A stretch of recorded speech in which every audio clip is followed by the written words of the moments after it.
হবিগঞ্জ সদর পূর্ব বাদই একটা পয়েন্ট আছে স্যার, ব্রিজের দক্ষিণ পাশে। এটা খুবই ভয়ানক স্যার, অর্ধেক বাঁধ নদীর গর্ভে বিলীন হয়ে যাচ্ছে, বাকি বাঁধটা যে কোনো মুহূর্তে চলে যেতে পারে। এই বাঁধটা পানি উন্নয়ন করবে। জি স্যার। হবিগঞ্জ সদরে। জি স্যার। জায়গাটার নাম কি? পূর্ব বাদই। পূর্ব বাদই। মাদুর।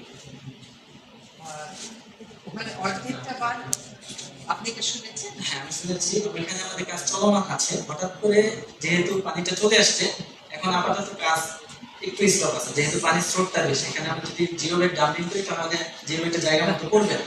তো আমাদের কাজ চলমান আছে, পানিটা একটু কমলে আবার আমরা কাজটা আমি কোন জায়গাটা দেখতে চাই? আমরা মশাজান মিরপুর রোডে স্যার, মশাজান ব্রিজের এখানে আমরা দেখবো স্যার দুই পাশে, দুই দিকে আমাদের এখানে নদীটাও দেখা যাবে, বারটাও দেখা যাবে। যাবে। মশাজান স্যার, মশাজান। আচ্ছা, তো অর্ধেক বাঁধ মানে এখন যদি পানি নামছে না, এখন আপনি একটু যদি কমছে। বলেন, একটু কমছে পানি স্যার। যদি কমে যায় তাহলে যেন দ্রুত মেরামত